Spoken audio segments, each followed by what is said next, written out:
नमस्कार मित्रांनो, घरोघरी मातीच्या चुली या मालिकेच्या येणाऱ्या काही भागांमध्ये आपल्याला जबरदस्त असा ट्विस्ट पाहायला मिळणार आहे. आता घर सोडून जाणाऱ्या जानकी आणि ऋषिकेशला नक्की कोणाचा आधार मिळणार, तर जानकी आणि ऋषिकेश स्वतःला सिद्ध करण्यामध्ये यशस्वी ठरतील का, हे आपल्याला या व्हिडिओमध्ये पाहायला मिळणार आहे. तर यासाठी हा व्हिडिओ शेवटपर्यंत नक्की पहा. मित्रांनो, आतापर्यंत आपण पाहिलं होतं, नानांनी सत्य सांगू नये यासाठीच ऐश्वर्याने नानांना जिन्यावरून खाली ढकललेलं असतं. परंतु नाना आता बेशुद्ध असल्यामुळे कोणाला काहीच कळत नाही की नक्की नानांना कोणी ढकललं आहे, ऐश्वर्या की जानकी. ऐश्वर्या म्हणत असते की हे सगळं काही जानकी वहिनीनेच केलं आहे, कारण नानांची शॉल ही जानकी वहिनींच्याच हातात होती. आता सर्वांनाच असं वाटत होतं की जानकीनेच नानांना ढकललं असावं. परंतु जानकी ऐश्वर्याला म्हणते, ज्या दिवशी नाना शुद्धीवर येतील त्या दिवशी सर्व सत्याचा उलगडा होईल आणि सर्वांच्या सत्य समोर येईल. आता जानकी देवी आईला साकडं घालत असते की नाना लवकरात लवकर शुद्धीवर येऊन देत. तर आता देवी आईनेही चमत्कार केलेला असतो. सुमित्राताई आणि जानकीच्या प्रार्थनेला फळ मिळालेलं असतं. आता नाना शुद्धीवर आलेले असतात. सर्वांचाच आनंद काही गगनात मावत नसतो, परंतु ऐश्वर्याच्या पायाखालची जमीन सरकते आणि म्हणूनच आता ऐश्वर्या आपल्या वडिलांना भेटण्यासाठी येते आणि म्हणू लागते की नानासाहेब रणदिवे शुद्धीवर आले आहेत. आता तर मला माहेरी यावंच लागेल, कारण मला माहीत आहे नाना शुद्धीवर आलेत आणि आता ते सत्य सांगणार आहेत. ऐश्वर्या खूप घाबरलेली असते. सयाजीराव म्हणतात, पोरी असं काही होणार नाही, कारण तू एका राजकारण्याची आणि सयाजीरावाची पोर आहेस. सयाजीरावाची पोर कधीही हरत नाही, कारण जरी त्याने तोंड उघडण्याचा प्रयत्न केला तरी आपण तोंड दाबू शकतो. आता सयाजीराव नानासाहेबांचं तोंड कसं बंद करायचं याचे धडे ऐश्वर्याला देऊ लागतात. ऐश्वर्या त्याप्रमाणे आता नानासाहेबांना धमकी देण्यासाठी येते आणि म्हणू लागते, नाना तू जर तोंड उघडण्याचा प्रयत्न केलास तर तुझ्या लेकरांचं काय होणार याचा विचार केला आहेस का? तुझी लाडाची आणि ऋषिकेश रणदिवे यांची एकुलती एक मुलगी ओवी, हिचा विचार केला आहेस का? ओवीचं तर मी आयुष्य बर्बाद करू शकते असं म्हणत आता ओवीची परिस्थिती काय होऊ शकते याचं दृश्य आता ऐश्वर्या नानांना दाखवते. आता मात्र नाना घाबरतात. नाना खूप चिडतात. ऐश्वर्या म्हणते, नाना कितीही पाय हलवण्याचा प्रयत्न केलास तरी सुद्धा ही ऐश्वर्या काय करू शकते याचा तर प्रत्यय तुला आलाच असेल. तू सांगण्याचा प्रयत्न केलास त्यावेळी तुझी काय अवस्था झाली आहे, तर तुझ्या लेकरांची आणि तुझ्या लाडक्या नातीची होणार आहे याचा विचार केलायस का? जर तुझी लाडकी नात तुला जिवंत हवी असेल तर माझं नाव कोणासमोरही घ्यायचं नाही. मी तुला ढकललं आहे हे सत्य कोणासमोरही यायला नको असं म्हणत ऐश्वर्या नानांची कॉलर पकडते आणि नानांना धमकी देते. नानांना खूप वाईट वाटतं. आतापर्यंत नानांनी कधीही खोटेपणा केलेला नसतो, परंतु आता ओवीसाठी नानांना खोटं बोलावं लागणार त्याचंच नानांना खूप वाईट वाटत असतं. तर दुसरीकडे पाहायला मिळतं, नाना शुद्धीवर आलेत याचा आनंद जानकीला झालेला असतो आणि म्हणूनच जानकी देवी आईला नवस केल्याप्रमाणे गावात गोडधोड वाटण्यासाठी गुलाबदादांकडे 10,000 रुपये देत असते. परंतु त्याचवेळी ऐश्वर्या येते आणि जानकीच्या हातातील ते पैसे काढून घेते आणि म्हणते, या पैशांवर, या घरावर, या घरातील प्रत्येक दागिन्यांवर फक्त आमचा अधिकार आहे. आता सर्वांनाच धक्का बसतो. ऋषिकेशला खूप राग आलेला असतो. तर दुसरीकडे आजी म्हणू लागतात, जानकी अगं तूच तर म्हणाली होतीस ना की नाना शुद्धीवर आल्यावर सत्याचा उलगडा होणार आहे. मग आता तर नाना शुद्धीवर आलेच आहेत, तर आता सत्याचा उलगडा व्हायलाच हवा. तर सर्वजण म्हणत असतात, परंतु नानांना बोलताही येत नाही आहे. तर ऐश्वर्या म्हणू लागते, बोलता येत नसलं तरीसुद्धा नाना इशाऱ्याने नक्कीच सांगू शकतात की त्यांना नक्की कोणी ढकललं आहे. आपण नानांना सर्वांसमोर घेऊन येऊयात आणि त्याचवेळी सत्य आपल्या समोर येईल, म्हणजे आपल्यालाही कळेल की नक्की नानांना कोणी ढकललं आहे. आतापर्यंत मी तुम्हा सर्वांना सांगण्याचा प्रयत्न केला की हे सर्व काही जानकी वहिनींनी केलं आहे, परंतु तुम्हा सर्वांचा जानकी वहिनींवर विश्वास आहे. आता नानाच्या वेळी स्वतःहूनच सांगतील की नक्की त्यांना कोणी ढकललं आहे, त्यावेळी सत्य सर्वांसमोर उघड होईल आणि मी जे सांगत आहे ते खरं आहे, कारण मला पूर्णपणे माहीत आहे की जानकी वहिनींनीच नानांना ढकललं आहे. तर ऋषिकेश ऐश्वर्याला म्हणतो, ऐश्वर्या तुझ्या बोलण्याने काहीच उपयोग नाही, कारण जोपर्यंत नाना स्वतःहून सांगत नाहीत की त्यांना नक्की कोणी ढकललं आहे तोपर्यंत आम्ही कुठल्याही गोष्टीवर विश्वास ठेवणार नाही. तर ऐश्वर्या म्हणते, बरं ठीक आहे ऋषिकेश दादा, तुम्हाला जर माझ्यावर विश्वास नसेल तर आत्ताच आपण नानांना बाहेर घेऊन येऊ आणि त्यांनाच विचारू नक्की त्यांना कोणी ढकललं आहे. तर आता ऋषिकेश आणि सारंग नानांना व्हीलचेअरवर बसवतात आणि बाहेर घेऊन येतात. तर ऋषिकेश म्हणू लागतो, नाना मला माहीत आहे की तुम्हाला अजूनही पूर्णपणे पूर्णपणे बरं वाटलं नाही, परंतु तुमची ही अवस्था पाहता तुम्हाला यावेळी हा प्रश्न विचारणं चुकीचं आहे हे मलाही कळत आहे. परंतु नाना, शेवटी सत्याचा प्रश्न आहे, कारण सत्य सर्वांसमोर येणं खूप गरजेचं आहे. कारण आत्तापर्यंत जानकीला खूप काही ऐकून घ्यावं लागलं आहे. सर्वांना वाटत आहे की तुम्हाला जानकीने ढकललं आहे. परंतु नाना, आता तुम्हाला सत्य सांगावंच लागेल की नक्की तुम्हाला कोणी ढकललं आहे. आता ऋषिकेश बोलत असताना नानांच्या डोळ्यामध्ये अश्रू येतात. तर ऐश्वर्या नानांच्या समोर येऊन उभी राहते. त्यांना डोळे मोठे करत म्हणते, नाना सांगा सत्य, तुम्हाला नक्की कोणी ढकललं आहे, बोला नाना, असं म्हणत ऐश्वर्या आता डोळे मोठे करत नानांना धमकी देत असते आणि इशाऱ्यानेच शांत राहायला सांगत असते. नानांना खूप वाईट वाटत असतं. तर जानकी म्हणते, नाना तुम्हाला कोणालाही घाबरायची काहीच गरज नाही. जे काही सत्य आहे ते तुम्ही सांगा, तुम्ही काळजी करू नका, आपण सर्वजण एकत्र आहोत.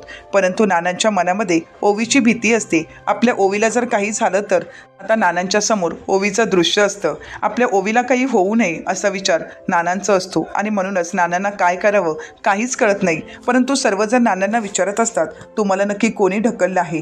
तर नाना आता ऐश्वर्याकडे बोट दाखवतात, इशारा करतात. परंतु ऐश्वर्या खूप घाबरून गेलेली असते.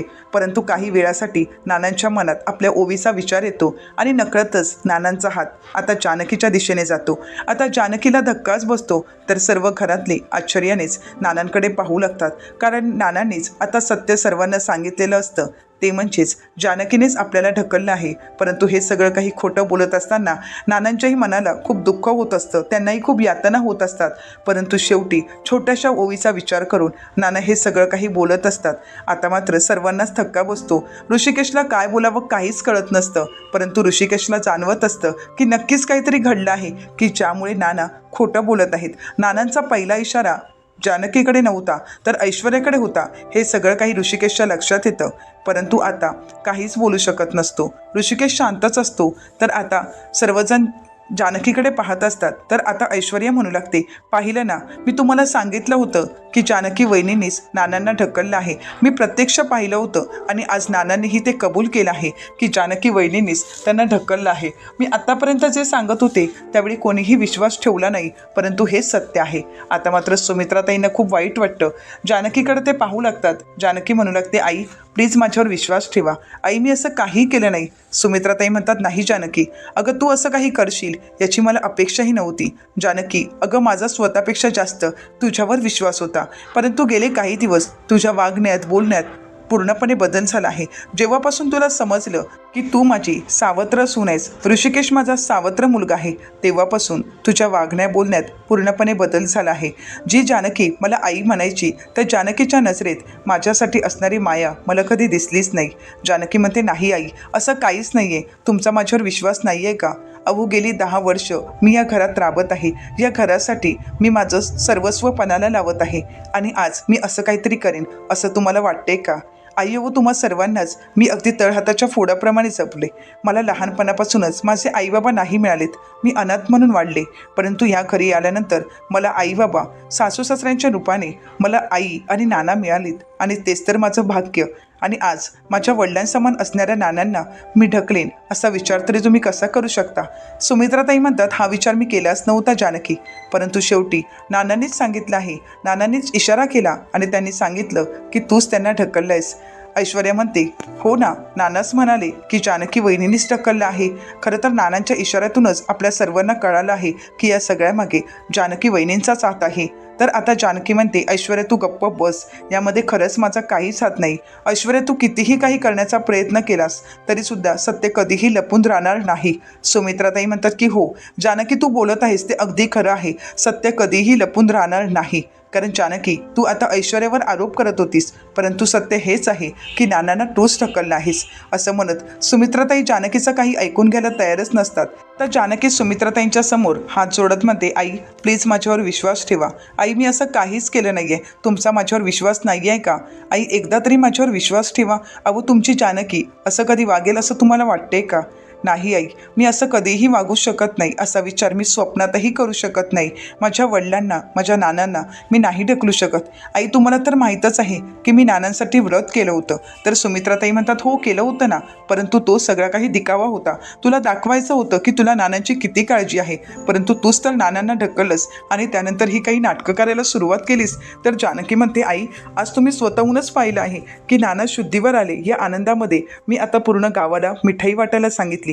तर सुमित्राताई म्हणतात, बस जानकी, तू कितीही काही सारवासारव करण्याचा प्रयत्न केलास तरी माझा तुझ्यावर विश्वास नाही, कारण तू जे काही केलंयस ना ते खरोखरच पाप आहे जानकी. अगं, नानांनी तुझ्यावर एवढा विश्वास ठेवला, नेहमीच ते तुला मानत आले, नेहमीच तुला मुलीसमान वागणूक दिली आणि त्याच नानांना तू जिन्यावरून खाली ढकललास. तर जानकी म्हणू लागते, आई बस, प्लीज तुम्ही असं बोलूही नका. अहो, मी असं काहीच केलं नाही आहे, प्लीज माझ्यावर विश्वास ठेवा.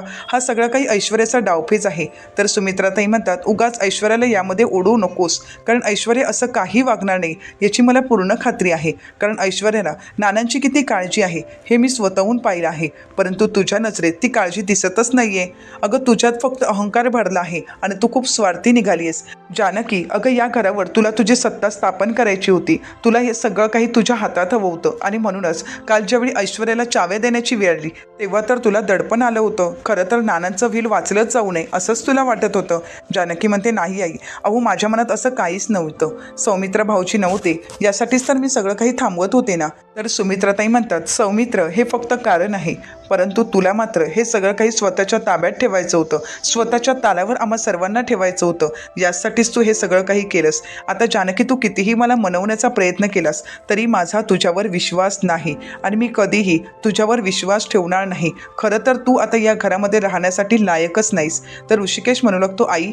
तर आता सुमित्राताई ऋषिकेशला म्हणतात, खबरदार, यापुढे मला आई म्हणालास तर. असं म्हणत सुमित्राताईंनी आता ऋषिकेशला आई म्हणण्यापासून रोखलेलं असतं. त्या म्हणत असतात की यापुढे मला आई म्हणू नकोस, परंतु हा शब्द ऋषिकेशच्या मनाला लागतो. जानकी म्हणते, आई, अहो, काहीतरी गैरसमज होत आहे, प्लीज ऐकून घ्या. सुमित्राताई म्हणतात, कोणताही गैरसमज नाही जानकी, हेच खरं आहे की तुझी या घरामध्ये राहण्याची लायकीच नाही. खरं तर तुम्हा दोघांचीही नाही. आता मात्र ऋषिकेशला खूप वाईट वाटतं. जानकीचा होणारा अपमान ऋषिकेशला सहन होत नाही. ऋषिकेश जानकीला उठवतो आणि म्हणू लागतो, जानकी चल. जानकी म्हणते, ऋषिकेश प्लीज ऐकून तरी घ्या. ऋषिकेश म्हणतो, नाही जानकी. जानकी म्हणते, अहो, काहीतरी गैरसमज झाला आहे. ऋषिकेश म्हणतो, जानकी, अगं, जे घर आपलं होतं, जी माणसं आपली होती ती आता आपली राहिलीच नाही. ज्यांचा तुझ्यावर विश्वास नाही, माझ्या बायकोवर या घरच्यांचा विश्वास नसेल तर अशा घरात मला राहायचंच नाही. अगं, आत्तापर्यंत हे घर, ही माणसं आपली होती, परंतु आता ना ही माणसं आपली आहेत ना आपलं हे घर आहे. आपल्याला आता आपण इथून निघावंच लागेल. आपल्यासाठी कोणीच नाही आहे जानकी. असं म्हणत आता ओवी, ऋषिकेश, जानकी बॅग घेतात आणि घराबाहेर पडतात. आता मात्र आजी आणि ऐश्वर्याला खूप आनंद झालेला असतो. जानकी घराबाहेर पाऊल टाकते, परंतु सुमित्राताईंनी जानकी आणि ऋषिकेशकडे पाठ फिरवलेली असते. जानकीला खूप वाईट वाटतं, परंतु शेवटी मनावर दगड ठेवून आपल्या नवऱ्याचा हात पकडत ओवीला घेत आता जानकी आणि ऋषिकेश घराबाहेर पडतात. आता जानकी आणि ऋषिकेश समोर प्रश्न असतो की आता आपण कुठे जाऊन राहावं, कारण दुसरा कुठलाच पर्याय नसतो. कारण ऐश्वर्याने सगळं काही आपल्या ताब्यात घेतलेलं असतं. ना ऋषिकेशकडे कंपनी असते ना पैसे. आता काहीच नसल्यामुळे त्यांना काय करावं काही सुचत नसतं. परंतु त्याचवेळी आता ऋषिकेशचा नवीन मित्र बाबू हा देवासारखा धावून येतो आणि म्हणू लागतो, ऋषिकेश दादा, काय झालंय? ऋषिकेश म्हणतो, काही नाही बाबू, तू जा. परंतु बाबूला सगळं काही समजतं. ऋषिकेशला तो म्हणू लागतो, दादा, नक्कीच काहीतरी झालं आहे आणि तुम्ही आणि वहिनी कुठे निघालात? ऋषिकेश म्हणतो, माहीत नाही, रस्ता कुठे घेऊन जाणार माहीत नाही, परंतु आम्ही घराबाहेर निघालो एवढं मात्र नक्की. बाबू म्हणू लागतो, असं कसं? आणि रस्ता कुठेही घेऊन जाईल आणि तुम्ही जाणार आणि मी जाऊ देईन का? अहो, तुमचा हा मित्र असताना मी तुम्हाला कुठेच जाऊ देणार नाही. तुम्ही माझ्या घरी चला. ऋषिकेश म्हणतो, नाही बाबू, मी तुझ्या घरी नाही येऊ शकत. अरे, माझं संपूर्ण कुटुंब माझ्यासोबत आहे, माझी बायको माझ्यासोबत आहे, माझी मुलगी आहे माझ्यासोबत, आणि मी कसं येऊ तुझ्या घरी? मी यांना सोडून कुठेही येणार नाही. बाबू म्हणतो, दादा, मी असं म्हणालो का? तुम्ही तुमच्या मुलीला आणि बायकोला सोडून माझ्यासोबत चला. अहो, तुम्ही सर्वच जण आमच्या घरी राहायला चला. तर जानकी म्हणते, नाही दादा, माफ करा आम्हाला, परंतु आज तुम्ही जे काही आमच्यासाठी बोलात तेच आमच्यासाठी खूप आहे. आम्ही ते कधीही विसरणार नाही, परंतु आमच्यामुळे तुम्हाला कुठला त्रास झालेला आम्हाला आवडणार नाही आणि म्हणूनच आम्ही नाही येऊ शकत. परंतु ओवीची ती अवस्था पाहून जानकीलाही खूप वाईट वाटत असतं. ओवी म्हणत असते, आई आपण जाऊया ना गं, मला खरंच खूप भूक लागली आहे. आता ओवीचे ते शब्द कानावर पडतात. बाबू म्हणू लागतो, दादा अहो त्या छोट्या पोरीचा तरी विचार करा ना. अहो तिला असा उन्हातानातून किती फिरवणार आहात तुम्ही, तिला किती त्रास होत आहे. अहो तिला होणाऱ्या यातना मी नाही पाहू शकत, तुम्हाला माझ्यासोबत यावंच लागेल. आता ओवीचा विचार करत जानकी आणि ऋषिकेश बाबूच्या घरी राहायला जातात. नवीनच मिळालेला मित्र, परंतु घरच्यांपेक्षाही माया लावणारा निघालेला असतो. आता बाबू जानकी आणि ऋषिकेशला घरी घेऊन येतो.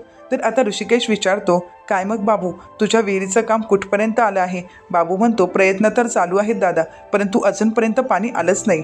ऋषिकेश म्हणतो, ठीक आहे आपण उद्या बघू ना नक्की कशामुळे पाणी येत नाहीये आणि अजून किती खोदावं लागेल. तर जानकी म्हणते, आपण सर्वच जण शेतावर जाऊ. तर आता ऋषिकेश म्हणतो, हो ना, आणि जोपर्यंत पाणी येत नाही तोपर्यंत सुवर्णाचं आणि ह्याचं लग्नही होणार नाही. जानकी म्हणते, असं कसं, यांचं लग्न होणार आणि अगदी धूमधडाक्यातच होणार, कारण आता विहिरीला नक्कीच पाणी येईल. बाबू म्हणतो, वहिनी तुम्ही आलात ना, म्हणजे नक्कीच काहीतरी चमत्कार घडेल. तर दुसरीकडे पाहायला मिळतं, ऐश्वर्याने सगळं काही आपल्या ताब्यात घेतलेलं असतं. संपूर्ण रणदिवे कुटुंबाचा कारभार ऐश्वर्याने आपल्या हातात घेतलेला असतो. आता मात्र सर्वांना काहीच कळत नसतं. साध्या बोळ्या सारंगलाही आता ऐश्वर्याने चांगलंच गुंडाळलेलं असतं. सुमित्राताई तर काहीच बोलू शकत नाहीत. सुमित्राताई ऐश्वर्याला म्हणतात, ऐश्वर्या अगं नानांना आपल्याला चांगल्यात चांगली ट्रीटमेंट देणं खूप महत्त्वाचं आहे आणि त्यासाठी खर्चही भरपूर होणार आहे. ऐश्वर्या तू थोडे पैसे देशील का. परंतु आता ऐश्वर्या आपल्या सासूलाच नकार देत म्हणते, नाही यासाठी मी पैसे नाही देणार, कारण आता तसंही त्यांचं म्हातारपण जवळ आलं आहे आणि उगाच का वायफळ खर्च करावा, कारण हा महत्त्वाचा पैसा असा फुकट वाया घालवणं मला तरी योग्य वाटत नाही आणि त्यामुळे नानांच्या या औषधोपचारावर मी जास्तीचा खर्च करणार नाही. जी काही आपली ट्रीटमेंट चालू आहे ती चालू ठेवावी, त्यातून त्यांना बरं वाटलं तर ठीक, नाहीतर आहेत तसे राहिले तरी काहीच फरक पडत नाही, कारण त्यांच्या असण्याने किंवा नसण्याने काही फरक पडणार आहे का. तर सुमित्राताई म्हणतात, ऐश्वर्या.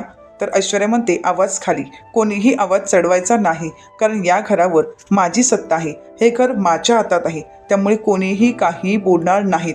मी जसं सांगेन तसं तुम्हा सर्वांना वागावं लागेल. उगाचा वायफळ खर्च मी करू देणार नाही. तर दुसरीकडे आता ऐश्वर्याने ऋषिकेशची जागा आपल्या वडिलांना सयाजीरावांना दिलेली असते. तर आता मात्र बाजार समितीची पूर्णपणे हालत झालेली असते, कारण सयाजीरावांनी बाजारपेठेत भाजीपाल्याचे भाव अगदी अवाच्या कवा वाढवलेले असतात. त्यामुळे आता शेतकरीही खूप संतापलेले असतात. शेतकरी ऋषिकेशची भेट घ्यायची ठरवतात आणि ऋषिकेशला भेटण्यासाठी बाबूच्या घरी येतात आणि म्हणू लागतात, दादा या सगळ्यातून आम्हाला वाचवा. ऋषिकेश म्हणतो, नाही मी आता काहीच करू शकत नाही, मला माफ करा, कारण आता हा कारभार ऐश्वर्या वहिनी सांभाळत आहेत आणि त्यामुळे आता माझ्या हातात काहीच नाही. तर आता ते सर्व म्हणतात, नाही दादा, अहो जे काही होत आहे ते चुकीचं आहे, आमच्यासारख्या गरीब शेतकऱ्यांवर अन्याय होत आहे. ऋषिकेश म्हणतो, परंतु मी तर काहीच करू शकत नाही. आता ऋषिकेशच्या हातात काहीच नसल्यामुळे ऋषिकेश सर्व शेतकऱ्यांची माफी मागतो. ऐश्वर्या आणि सयाजीरावांनी शेतकऱ्यांची पूर्ण हाल केलेले असतात, त्यांना जीवन जगणंही मुश्किल केलेलं असतं. हे सगळं ऐकून ऋषिकेशलाही खूप वाईट वाटतं. जानकी म्हणू लागते की आपल्याला काहीतरी करावं लागेल. ऋषिकेश म्हणतो, नाही जानकी, अगं या अगोदर सुद्धा आपण या शेतकऱ्यांसाठी खूप काही केलं, परंतु जानकी आता आपलंच राहणं आपलं जगणं मुश्किल झालं आहे, आपल्या हातात काहीच नाहीये, मग आपण त्यांच्यासाठी काहीच करू शकत नाही. ऋषिकेशलाही खूप वाईट वाटत असतं, परंतु ऋषिकेश काहीच करू शकत नसतो. तर आता ऋषिकेश, बाबू आणि जानकी सर्वजण शेतकऱ्यावर जातात आणि तिथे असणाऱ्या विहिरीला पाणी का येत नाही याचा विचार करू लागतात. आता जानकी म्हणते, मी करून बघू का, असं म्हणत आता जानकी खोदकामाला सुरुवात करते. परंतु जानकीने एक कुदळ मारताच तिथे झऱ्यांना पाणी फुटलेलं असतं. आता मात्र सर्वांनाच खूप आनंद होतो. जानकीचं पाऊल पडताच विहिरीला पाणी आलेलं असतं. लक्ष्मीच्या रूपाने जानकीने तिथे पाऊल टाकलेलं असतं. सर्व शेतकरी सुकावलेले असतात. बाबू म्हणू लागतो, वहिनी अहो इतके दिवस झाले आम्ही प्रयत्न करत आहोत, परंतु आमच्या प्रयत्नांना कधी यश मिळालं नाही. परंतु खरंच जानकी वहिनी, अहो तुमचं पाऊल आमच्या शेतीत काय पडलं आणि आज या विहिरीला पाणीही आलं. आज आम्ही संपूर्ण गाव सुखावलो आहोत, ते फक्त तुमच्यामुळे. खरंच देवाने खूप मोठा चमत्कार केला. वहिनी अहो खरंच तुमचे आभार कसे मानू मला काहीच कळत नाही. जानकी म्हणते, आभार कसले, तुम्हा सर्व शेतकऱ्यांना आता पिण्यासाठी पाणी मिळालं हेच माझ्यासाठी खूप आहे. तर आता सर्वजण जानकीचं कौतुक करू लागतात. सर्व गावकरी जानकीला आशीर्वाद देत म्हणतात, पोरी अगं तुझ्या आयुष्यात तू खूप काही कमावशील, तुझी खूप भरभराट होईल, कारण आज या गावाला तुझ्यामुळे पाणी मिळालं आहे. आत्तापर्यंत आम्ही प्रयत्न केलेत, परंतु या प्रयत्नानं यश फक्त तुझ्यामुळे आलं आहे. तुझं मन अगदी या पाण्यासारखं निर्मळ आहे. तुझी ओंजळ नेहमीच सुखाने भरलेली असेल. हा या गावकऱ्यांचा तुला आशीर्वाद आहे. जानकी म्हणते, तुमचे आशीर्वादच माझ्यासाठी खूप आहेत. तर दुसरीकडे ऐश्वर्याने सर्व काही बर्बाद केलेलं असतं. सर्वजण रस्त्यावर आलेले असतात, कारण ऐश्वर्याने सगळं काही आपल्या वडिलांच्या घशात घातलेलं असतं. संपूर्ण रणदिवे कुटुंबाला आता तिने रस्त्यावर आणलेलं असतं. आता सर्वांनाच काय करावं काहीच कळत नसतं, कारण देवाचा धावा करूनही काहीच उपयोग होत नाही, कारण घरची लक्ष्मी ही घराबाहेर गेलेली असते. अगदी लहान वयातच ऋषिकेशने काबाड कष्ट करून आपली कंपनी नावारूपास आणलेली असते. रक्ताचं पाणी करून कंपनी मोठी केलेली असते, परंतु आता तीच कंपनी ऐश्वर्याच्या घशात गेलेली असते. आता ऐश्वर्या तर सगळ्याचा कारभार सांभाळत असते, परंतु यामुळे संपूर्ण रणदिवे मात्र रस्त्यावर आलेले असतात. संपूर्ण रणदिवे कुटुंबाला ऐश्वर्याने बर्बाद केलेलं असतं. आता मात्र आजीला तिची चूक लक्षात येते. आजी म्हणू लागते, खरंच माझी चूक झाली, आम्ही जानकीला चुकीचं समजलं. नाना म्हणू लागतात, आता तुमचे डोळे उघडलेत का? अरे जानकी म्हणजे या घरची लक्ष्मी, आणि त्या लक्ष्मीलाच तुम्ही घराबाहेर काढलात.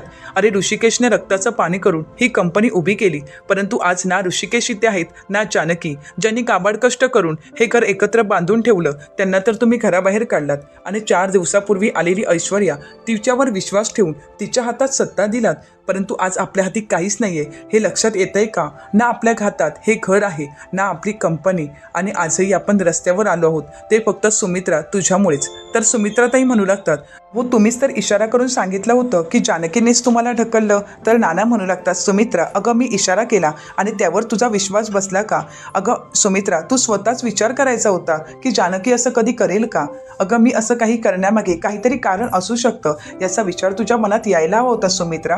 अगं जानकीने आपला कधी तोलही जाऊ दिला नाही, ना आपल्याला कधी एवढी जखम होऊ दिली. ती जानकी मला जिन्यावरून ढकलेल असं तुला वाटतं का सुमित्रा? सुमित्राताई म्हणतात, माझ्याही मनाला पटत नव्हतं, परंतु तुम्ही सांगितलात आणि त्यावर मी विश्वास ठेवला. आणि ऐश्वर्याने तर तगदाच धरून बसली होती की हे सगळं काही जानकीनेच केलं, आणि मग मला यावर विश्वास ठेवावाच लागला. नाना म्हणतात, हे सगळं काही मी का केलं हे जाणून घ्यायचंय का सुमित्रा? अगं फक्त आपल्या ओवीसाठी करावं लागलं, कारण मला ऐश्वर्याने धमकी दिली होती की ती आपल्या ओवीला काहीही करू शकते, आणि म्हणूनच मला हे सगळं काही खोटं बोलावं लागलं. सुमित्रा अगं देवाने जरी सांगितलं असतं की आपल्या जानकीने मला ढकललं, तरी सुद्धा मी विश्वास ठेवला नसता, आणि तू मात्र ठेवलास. आता सुमित्राताईंना त्यांची चूक लक्षात येते. आता सुमित्राताई म्हणू लागतात, चुकलंच माझं, मी माझ्या जानकीला घराबाहेर काढलं, माझ्या ऋषिकेशला घराबाहेर काढलं. तर दुसरीकडे जानकी आणि ऋषिकेशला फक्त घरची काळजी लागलेली असते. आता खरंच सुमित्राताईंची चूक लक्षात येताच सुमित्राताई जानकी आणि ऋषिकेशला पुन्हा एकदा मानसन्मानाने घरी घेऊन येतील का? आता सर्व सत्याचा उलगडा होईल का? आता ऐश्वर्याची पापं सर्वांसमोर येतील का? हे पाहणं अतिशय रंजक ठरणार आहे. अशाच मालिकांचे नवनवीन अपडेट पाहण्यासाठी चॅनलला नक्कीच सबस्क्राईब करा. आजचा व्हिडिओ तुम्हाला कसा वाटला हे कमेंट करून नक्कीच कळवा. आजचा व्हिडिओ जर तुम्हाला आवडला असेल तर व्हिडिओला लाईक करायला विसरू नका, आणि व्हिडिओ पाहिल्याबद्दल तुम्हा सर्वांचेच अगदी मनपूर्वक धन्यवाद.